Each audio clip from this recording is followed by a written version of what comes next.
Hey guys, welcome to the Armchair Explorer, where the world's greatest adventurers tell their best story from the road. My name's Aaron Miller, I'm a travel writer, and this episode we are going to walk 1,000 miles through 3 countries, across deserts and mountains, and through voodoo ceremonies, witches' camps, and lots more. It's an amazing story. Are you ready? Let's go. Taking us on this adventure is travel author Robert Martineau, whose book of this story is called Waypoints, A Journey on Foot, and it was recently cited by the Washington Post as one of the best travel books of 2021. It's incredibly well written and researched, and more than just an account of his personal journey, it's also a detailed account of the history and culture of this fascinating and beautiful part of the world. So the book's called Waypoints, A Journey on Foot, and you can also connect with Rob directly on Instagram and Twitter and Facebook at Rob_Martineau. That's MARTINEAU. He also has an amazing plant-based nutrition company stroke non-profit called The Tribe, which you should also really check out. The Instagram page is very cool, at _tribe_way.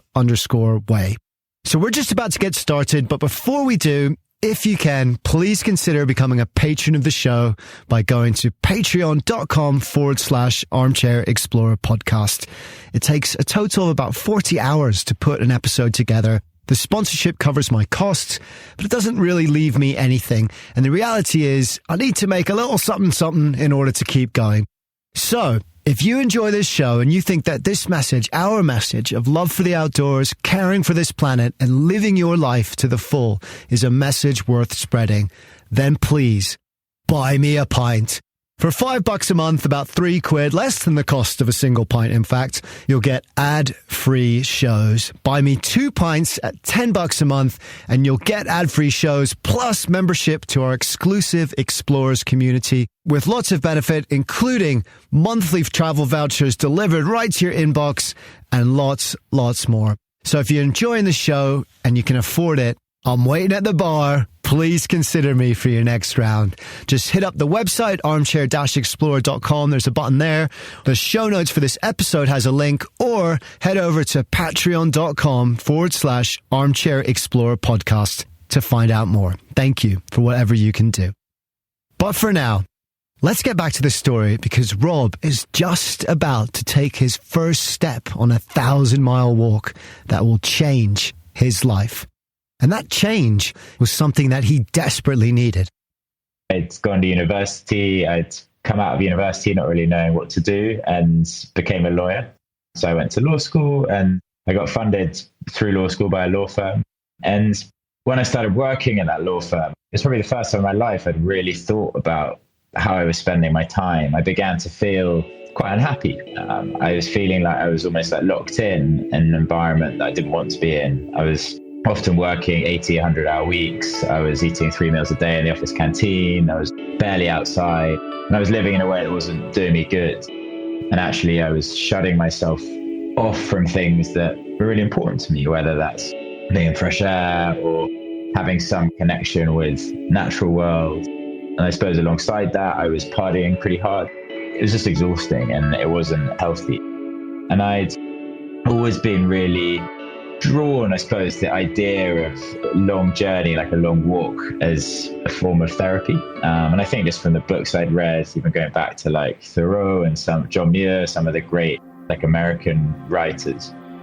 And so I began fantasizing about like a long walking trip, and essentially seeing it as a way that I might be able to reset my life and put me on a different path, in a sense, give me space that I felt I really needed. He began writing a list of all the things he wanted in his life, all the things that would get him out of the rut he'd found himself in, all the things that would reset the course of his life to something happier, healthier, more connected, and more meaningful to him. He describes himself at that time as floating without aim, drifting towards an invisible madness. I love that, an invisible madness. That's what it feels like, doesn't it? So he began writing. He wrote page after page, crossing things out, scrolling over them, writing into the dark and through the night. He says he was in a kind of mania. He was possessed by this sudden clarity, this sudden knowing of exactly what he needed to do. He got up the next morning and condensed it down to just a few things. No internet, no electricity, no iPhone. Live outside. No more than 40 possessions, 1 pair of shoes, no news. Walk for miles every day. Only ever black coffee, water, beer. Cook by the fire, write each day. No motors, forests, deserts, mountains. 1 rucksack. The idea for an adventure, a big, life-changing adventure, crystallized in his mind. He would take a journey on foot. And in the writing of that list, what he realized later was that that journey had already begun. The walk went through 3 countries in West Africa. So it started in Accra, which is the capital of Ghana, and went to the far north of Ghana to a place called Tenzug, and then down through Togo and Benin, finishing at a settlement called Ouida, which is an amazing place. It has a very sad history in terms of its role in the slave trade, but also is a really sort of positive cultural centre now, as sort of spiritual centre for traditional West African religions. I'd read lots of books by writers from that part of the world, a lot from Nigeria, which is kind of next door to Benin, and writers like Oshebi or Ben Okri in particular. And because of all the books I'd read and the stories I'd heard from that region, it was a place that I hoped to travel to. I kind of took on a place in my imagination through those stories. And so I ended up choosing to walk there. It's just like such a special place to walk. And actually the support I got along the way was like nowhere I've ever been. It was a really humbling experience. Everywhere I went, I was given a place to sleep. I was given food. I was asked dozens of times a day whether I needed a hand if I was lost. Often I was lost, it was a really amazing place to do that kind of journey. But I think when I set out, I was probably also quite naive. When I started thinking about the trip, I was like 25, 26. And when I started walking, I was 27. And I think I was also a little bit lost. And I was drawn to the idea of maybe like needing some sort of rite of passage or something that would test me and give me a kind of physical challenge, but also maybe just prove myself to myself, something that in my mind would be hard. And through it, I'd come through as someone stronger who maybe knew more about themselves and knew more about life and was self-sufficient in a way I hadn't been before. I've always been interested in the idea of walking pilgrimage. It's this kind of really ancient thing that happens across so many different cultures. And it's something so simple, the idea that walking from A to B through that process and that journey, you can have, as well as making the physical journey, some sort of other transformation. Not like religious in the sense that I don't go to like church or temple or whatever on the weekends, or I don't like practice religion actively in my kind of day-to-day life. But certainly for me personally, I was kind of looking to connect with a journey like that and with a transformation like that. And that kind of drew me towards different spiritual centers in the region I was in. And part of West Africa I was in is a particularly, I would say, like rich ecosystem of different religions. You have a very kind of strong Christianity. It's practiced there, often a lot of Pentecostalism. There's various forms of Islam that are very strong as well. And then there's a whole ecosystem of traditional African religions. The most well-known probably in the UK at least would be the Voodoo religion, which originated in Benin. And so I was definitely aware of, I suppose, the region as a kind of center for different spiritual traditions. And it was part of what drew me there. And as along the way, I was fortunate to participate in different celebrations and go into different religious sites and kind of interact with those spiritual traditions. It wasn't a traditional pilgrimage. He wasn't doing it to honor a particular deity or spiritual tradition. Rather, it was a pilgrimage of exploration. He was seeking to understand this part of the world that he'd fallen in love with by delving into the depths of its soul, literally into its beliefs and the deepest, most sacred parts of his culture. He was hoping at the outset that such a journey would inspire a deeper sense of his own spirituality and place in the world. It would provide a waypoint to guide him, and it did. But it provided much more than that too.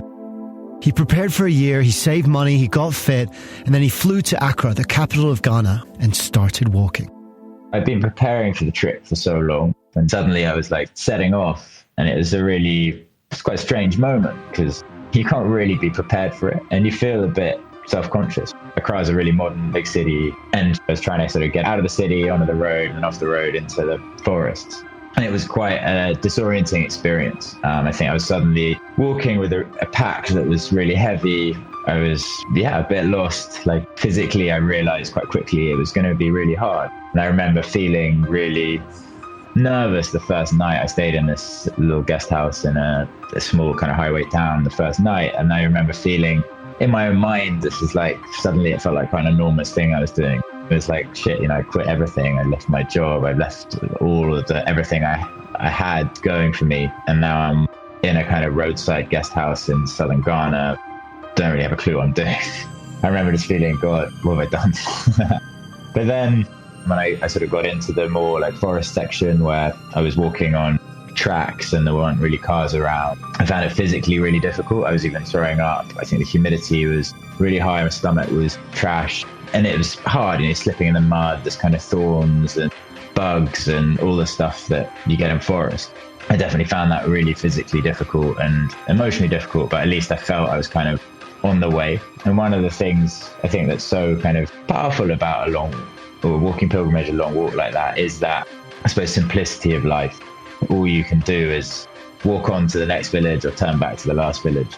You don't really have too much choice. And actually that not having too much choice, simplifying life right down and engaging with a rhythm and a routine that's really simple in terms of what's coming at you and what choices you have, I think is one of the most kind of powerful or valuable elements of that kind of experience. I think that kind of sense of not being ready for the landscape or the challenge kind of fell away day by day, and I began to feel stronger and more at home. As he left Accra and entered the forest, he says he felt as if he was crossing a boundary. There was no going back now. But it was hard, much harder than he expected. He was walking 20 to 30 miles a day, village to village. My body seemed to break down, he writes. I sweated so much my eyes stung and my face turned white with salt. But the deeper he went into the forest, the further from that boundary he became, the more he attuned to his environment. These are the ancestral lands of the Ashanti people, one of the great kingdoms of pre-colonial Africa, and he was heading for their traditional capital, a city called Kumasi, 150 miles northwest of Accra. And he arrived at the perfect time because an ancient religious festival called the Adai was just about to start, and it would be his first encounter with that spiritual side of East Africa, that true indigenous culture he'd been hoping to find. The Adai happens every 6 weeks in Kumasi, and it's essentially a celebration of ancestral traditions. So part of the main kind of element of the celebration is that the priest is essentially mounted by a spirit, and he will, different spirits will inhabit him through the evening, and through them he conveys kind of messages. There would be lots of drumming, and then Nana Abbas, the priest, would come out wearing his kind of normal clothes, and then someone who would start dancing in the crowd are getting more into it, and you feel the energy growing. And then the moment the kind of spirit is upon him, someone chucks a cloak on him, and it was amazing. He kind of almost caught it on his head, so he was spinning, and then it sort of flowed onto him. And at that moment, that kind of signifies that he's now inhabited by a spirit. And at that point, he's then, in his mind and in the mind of, everyone there, a different kind of being. And some people get really into it and are dancing. Some people are having what I would describe as a kind of out-of-body experience. So they are visibly in an altered state of consciousness. So their eyes are rolling back in their head. And then it finished at dawn with a kind of almost like a ritual bathing. So he pours water over everyone's head. It's just amazing to see. The dancing, the masquerades, there's a really rich ecosystem of stuff that surrounds the worship. And actually, just visually, it's so beautiful to see it. And the music's amazing. And so it's really great that it's kind of so strong out there. He attended the ceremony on a rocky outcrop in the Madona township in the northern parts of the city. It began at midnight and lasted until the dawn, drums playing throughout, their rhythm incessant, infectious. And as the priest Nana Abbas went into trance, inhabiting the spirit of different deities, as they believed, speaking in riddles and tongues to the crowd, others fell into trance too, falling on the floor shaking, he writes, as if charged with an electrical current. And it made him think, however alien and strange and even unnerving a practice like that might appear to us, Spiritual possession and trance, he writes, is actually one of the most prevalent forms of worship in the world. And he wondered if we are, here in the West, in denying this aspect of ourselves, also, perhaps, denying a core component of what it means to be human. That we are supposed to step outside of oneself, as he writes, and become, for a time, something more than ourselves. He poured the water over his head, bathed in the sunrise, and began to walk again. The forest section ends at a place called Tano, which is the start of a river, the source of a river, and there's a monastery there, which I stayed in for a week or so. It's kind of right on the edge of northern Ghana, and it changes quite dramatically between south and north. The south is much greener, it's a much more kind of tropical climate. Culture is, from a religious perspective, predominantly Christian. It's Ashanti in terms of cultural tradition. Going north, the landscape begins to dry. There's fewer churches and there's gradually more mosques. What people are wearing changes. And so gradually, and one of the cool things about walking is you see this in very kind of real time, as it were. You're seeing it in very like gradual, day by day. You pick up lots of cues in the landscape because, you know, you've got nothing to do but kind of look around. And so you're seeing it change kind of slowly and you're gradually like lowering yourself into it. And I think walking as well, it became a much more physically grueling experience because as it got drier, the distances between the settlements increased. And so I'd be walking 20, 30, 40 miles sometimes. And I'd have to reach the settlements to get water. I was camping almost exclusively. So I would, at the end of each day, I would pitch my tent. I would take off the clothes I'd been walking in. I'd rinse them, set them to dry on my tent, have some food, and then I'd sleep. Often I'd wake really early, so I avoid the heat. So I sometimes would get up at like 3 a.m. I'd walk for kind of 2-3 hours in the dark. It's a really liberating feeling. You also have a little bit of apprehension, or I did, when it's dark, because it's such a kind of primal thing to be scared of the dark. And then like really looking forward to the dawn. And when that dawn breaks, it's a really powerful feeling like looking forward to the sunrise like that and feeling that the sunrise is going to have all these practical benefits for you. And you're just going to be able to see better and you're no longer be feeling nervous. And then be walking for those hours from like 6 a.m. to like 8:30 a.m. was so nice because it's cool and, you know, you're kind of into it. And then it would get really hot and it gets really hard when it's hot. And often it's no distraction. It's kind of like desert savanna, that first bit of northern Ghana. It's like dry savanna grasses, basically. You'd see a few trees and then there's clouds, maybe a cattle truck would pass every hour. You might see a herder, but it's quite monotonous when you're walking. And that is hard. I found it hard because mentally, you know, much to distract you. But I also, at times, loved it more than any other period of walking. I write a lot about kind of flow states and getting into that kind of zone. And certainly that section of the walk was when I felt that the most, where I just felt there was so little outside of, you know, myself, the trail I was walking and the rhythm of the days. It really was simplifying in terms of my life. The desert is the land of the Fulani herdsmen. They are the largest nomadic pastoral community on earth. Some 20 million of them are spread across this region, many of whom still migrate seasonally with their livestock as they have for centuries. And before he began, he had romanticized the desert and the lives of these nomads and saw in his own journey some similarity that for a short time at least, he would be living their life or something close to it and therefore sharing a bond. But then a young herder passed him and he realized how naive he'd been. He writes, "The herder walks in the dust in the wake of his cattle. His animals are gaunt with ribs that look like famine and great long horns. They move wearily in the heat. As I get closer, I see the herder is young, perhaps no older than 15. I see in the second our eyes cross how little I know of his life. He will likely experience hunger, thirst, and violence that I've been sheltered from all my life. His people may die of illnesses that mine are cured from without trouble. The rains could fail, his cattle will perish, and he will face ruin. But I'm starting to see too the things he has which I lack. He can fend for himself in the land he lives. He's part of a community that retains bonds that have collapsed in mine. He goes everywhere by foot, and his body is strong. He has people's story to give him meaning. he has a clear path ahead of him. I love that. It's beautiful writing. But there's something else he'd romanticized too, because although the overwhelming majority of the religious and spiritual practices he witnessed on his journey were positive, they weren't all positive, because he was just about to enter the witch camp. I arrived at a place called Tamale, which is kind of the main large town in northern Ghana, or one of the main large towns. And I stopped in this guest house, which is actually attached to a Roman Catholic learning center, basically. And there was a Polish priest there who kind of ran the center. And he told me about this place called Gambaga. And he described it as a witch camp. And essentially I believe there were 6 of these kind of camps in northern Ghana. And I stopped by on the way, and it's pretty horrendous. They look like villages, but there's a belief that the chief of Gambaga has this kind of hereditary power to essentially neutralize the negative power of witches, and essentially to mean that they aren't able to exercise their kind of evil powers.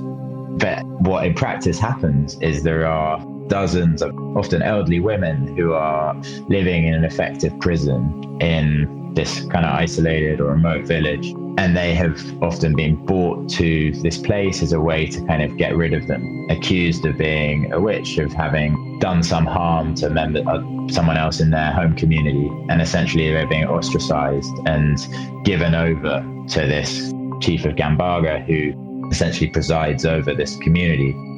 And there's some very strange kind of rituals that accompany their admission into the camp, including killing a chicken and chucking it in the air and seeing which way it dies is an indication of whether the woman is a witch or not. It's a very troubling place, and there's obviously all sorts of issues that come out of that. One, the abuse of women, there's cultural traditions being abused. It's a very kind of complex cluster of stuff, but very, very sad seeing a place like that still exist, and essentially a form of exploitation of women that has happened sadly all through the world. Certainly in the UK there was a terrible tradition of persecution of women on the basis of witchcraft, but in northern Ghana, for whatever reason, there still is that taking place, albeit in quite isolated pockets. The first woman I meet, he writes, Rama, arrived at the camp a few weeks ago. A month before she arrived, she says, a child in her village fell ill. When the boy didn't get better, the child's mother said she'd seen her in her dreams, that she was the one causing the sickness. Her husband came to her hut with the other men from the village. They went through her room, throwing her belongings to the floor. They found a beetle. They said she'd trapped the child's soul in the insect, that she was slowly killing him. They beat her and brought her here. And once you arrive at a camp like Gambaga, the pure fact of being there alone makes you a witch. No trial, no recourse, no complaint. You are ostracized from your community. There's nowhere else to go. It's estimated upwards of 1,000 women still reside in these camps today. The desert lasted for 150 miles. Near the village of Yapai, he passed out on the middle of the road and was rescued by an old man who gave him water and lifted him onto the bed of a passing truck. He was too weak to do it himself, and that truck carried him the last miles to town. At the Califan shrine, he took part in a divination ceremony. The diviner, a man called Akakaya, threw bones on the floor and offered him advice from the spirits, as he still does for his community to this day. Be patient, he said. The moon travels slowly around the earth, but it always completes its journey. Remember the moon. And though the desert was hard, it also taught him much. In its silence, he was reminded of something Jack Kerouac called the roaring of the diamond wisdom, which he quotes in the book. A great shh, reminding you of something you seem to have forgotten in the stress of your days since birth. In its simplicity of life, walking, eating, sleeping, and nothing else, he found freedom, an antidote to that invisible madness, that fear and uncertainty and pull from the present which he had sought to escape. At the end of the desert, he climbed the stone path to the Tenzog Monastery, a beautiful earthen building and one of the most sacred sites in the country, high on a hilltop ringed by baobab trees, and he looked out. The mountains were ahead. It was a time to rest, reflect, recover. But soon he would be walking again out of Ghana, through northern Togo, and into Benin.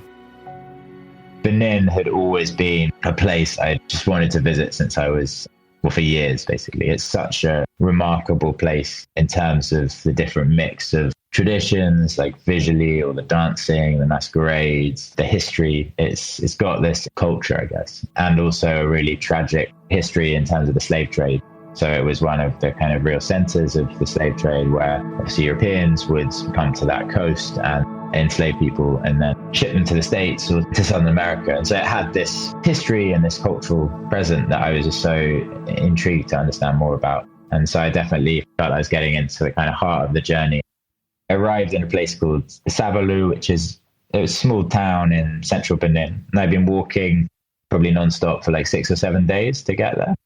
And it turned out that while I was there was a big kind of festival going on in Savalu. It was called the Festival of the Yam. So it was to celebrate the harvest. And that was a kind of traditional festival that happened. But alongside that, there was a meeting of this council of kind of traditional leaders, like regional kings, who are no longer heads of state in terms of their own countries, but are still kind of kings in terms of their kind of provinces within the sort of post-colonial state. And there was lots of traditional dancing and ceremony around sort of cutting the first yam. So the idea is it's like celebrating the first yam pulled from the ground and stuff. Like the American ambassador was there. So there was some kind of quite like formal stuff.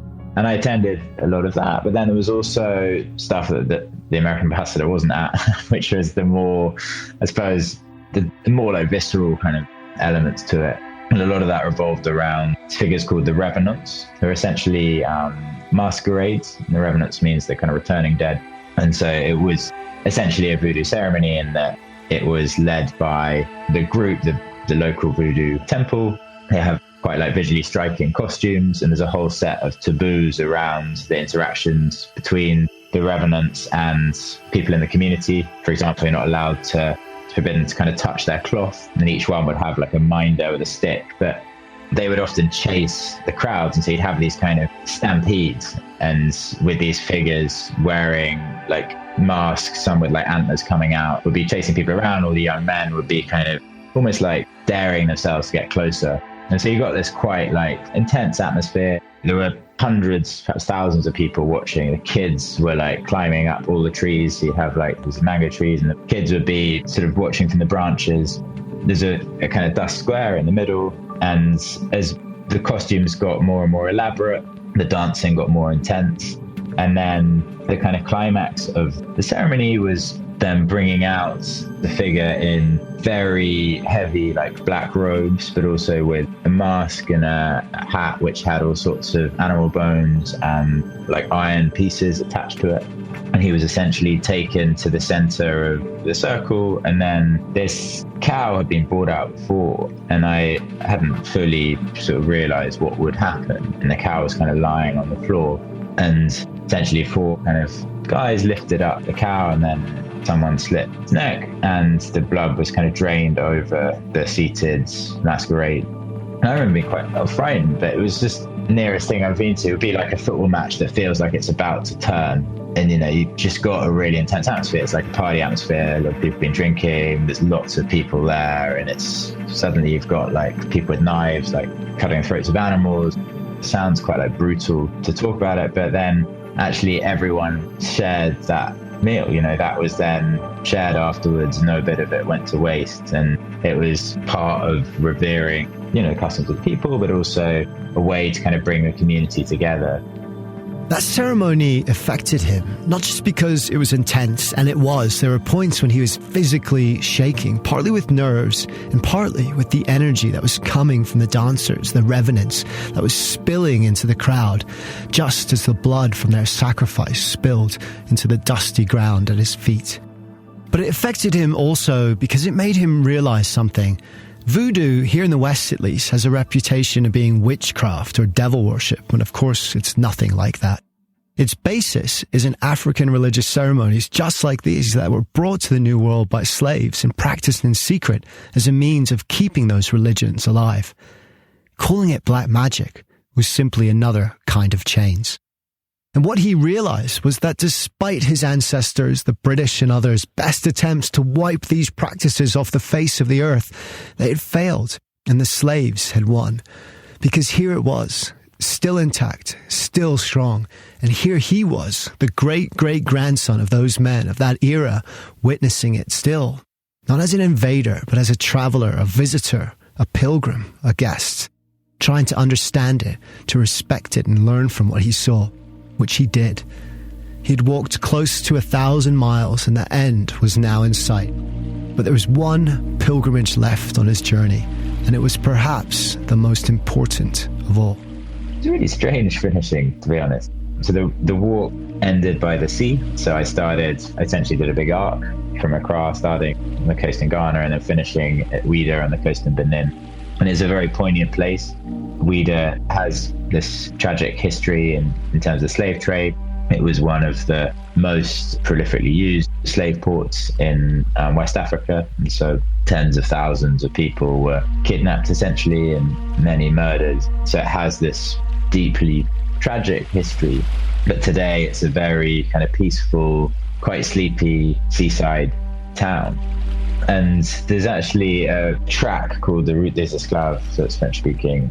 The track memorializes that journey that slaves were taken on the final walk to the sea. And so it's a very poignant place. And so I walked that route. And then there's a big kind of arch that is on the beach. And that's the kind of endpoint. And that is called the Door of No Return. And again, it's the kind of final memorial of the various memorials along that route. And then beyond that, there's just a huge stretch of sand. And yeah, I just went for a swim and then walked back into town. It's always, I think, in some ways, an anticlimax. There wasn't some big fanfare or any big moment. I think gradually it kind of sunk in that I was kind of suspending perhaps some of the larger questions. How am I going to make money? How am I going to, all those kind of things. And suddenly those began to come back into my mind. As I neared the end, you begin to think, what next? Ultimately, that's sad to be kind of leaving the lifestyle of the journey behind and heading back to, I didn't know quite what then, but heading back into something that wasn't as simple as walking and camping each day. I suppose you feel a sense of satisfaction because it's something you've worked so hard to make happen, and you've kind of essentially thrown caution to the wind a bit. And I felt really lucky to have had the experience, and I felt really happy to finish the journey, but also sad that I was going back home. It was a fitting end to the trip. The route of slaves, as it's known, traces the 2.5 miles slaves were marched from the fort where they were held after being taken from their villages to the beach where they would board ships for the New World. In 2 centuries, 2 million men and women and children made this walk, and none returned. As Rob walked the trail to the sea, he passed the market where they were branded and sold, the Tree of Forgetfulness, which is now a monument, where they were ordered to circle it in order to symbolically wipe their minds and memories of who they were and where they came from. He passed the darkness rooms where they were held without light for days, weeks and months before the next slave ship arrived. And then finally, now on his last steps of his long journey, through the gate of no return, where once slaves boarded ships, shackled and chained. And as he crossed through that gate and walked to the sea, the journey now complete, he realized that these lines, this path that he'd been walking, here in his final steps, in the 5 months of footsteps that had come before, that path connected him to this place, not as a tourist or even a pilgrim, but in the shared history with those who were taken and those who remained, in the legacy of what had come before, and the echo of that legacy, which can still be heard to this day. It's obviously such an important part of the culture and the history of those places in terms of the, I suppose, particularly slave trade and the colonial occupation, exploitation. And obviously those things bind the history of my people to the history and the present of those places. And certainly it was something that wasn't on my mind all the time I was walking. It wasn't the reason I wanted to go there. But as I walked, I was passing places that were slave markets that I'd read about. I was passing places where my countrymen burned to the ground. And walking, you feel that sense of history and that interaction. I learned so much that I hadn't known about how the British had interacted in those countries, and the French. I've got a French name, I obviously have some French roots, but the French in Togo and Benin. And I think it is so important that we connect with that history, front up to it, face up to it, because I didn't know so much that stuff. I didn't learn about it at school really. And actually it's such an important part of the present as well, because there is such an imbalance. I think in 100, 200 years time, it may be the thing that our great-great-grandchildren look at us and they're like, how are you sitting where you were in London, living the way you were, and someone in Central African Republic had such a hard life, and how were you just buying stuff at Primark or Adidas and not caring, not doing more? We don't really do anything. And actually a lot of that, the imbalance is as a result of exploitation that happened in the past. There is a lot to confront. The life chances of someone who was born in, say, one of the villages I stayed with in northern Ghana, in terms of the chances of child surviving past the age of 5 compared to the same in London is like vastly different, and that shouldn't be the case, and something is wrong. That's what the pilgrimage taught him, in part. It taught him about history and his place in it. It altered his ideas of what Africa is. It inspired him. I came to see, he writes, how fully the ideas which were rooted in the religions and folklores of the people that I walked among, conceptions of community, healing, ancestors, nature, had changed how I see the world. He had come looking for the answers in himself. He thought that in the challenge of walking each day, he would cleanse himself somehow of that invisible madness, that aimless floating he was running from, that he would do it. He would find the answers to find himself. But in the end, it was the place, it was Africa that gave him those answers instead. And it happened step by step. The idea of a walking pilgrimage was never about a destination. It was always about a process, I guess, and about a different routine, a different way of life. And through the act of step by step, walking each day, shutting out so many inputs that were coming at me before, consciously living in a much simpler way, that would begin to work on my body and work on my mind in a way that would help me sort of feel better and feel that I was connecting with things that I'd shut myself off from before, whether it's the natural world, with the past, with the land. And because walking, you are following paths that people have born into the ground before you. You have so much space. All you have is to take the next step. That's the only action you ever have. And then it's when you reach your destination, it's putting up your tent, it's rinsing your clothes, it's making your food, it's sleep, it's repeat. And that kind of rhythm for me was really what walking pilgrimage was about. And what I hoped and what I did find was that it enabled space to open up that hadn't been there before. And I began to confront things that I hadn't really registered as problems in my life.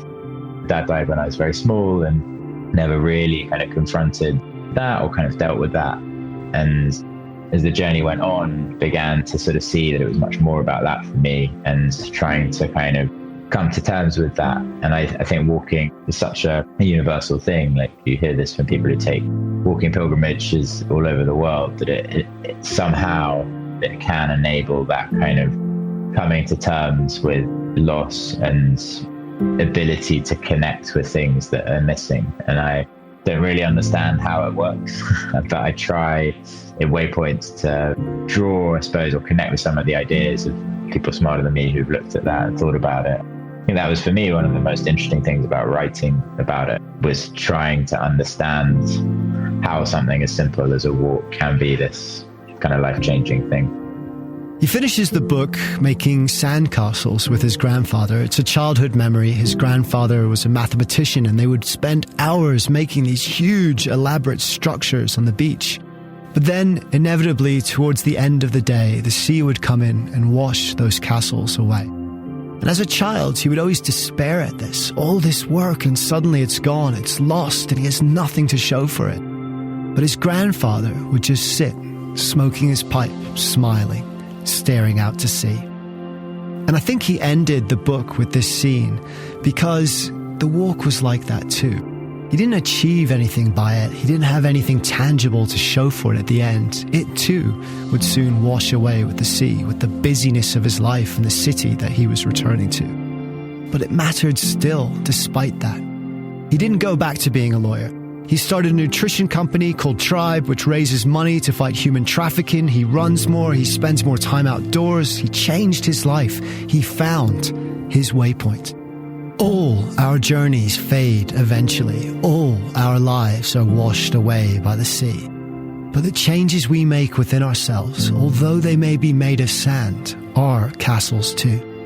They guard against that fear and uncertainty that pull from the present and what matters to us most. And in doing so, they guide us and others. They are a beacon. They are a waypoint.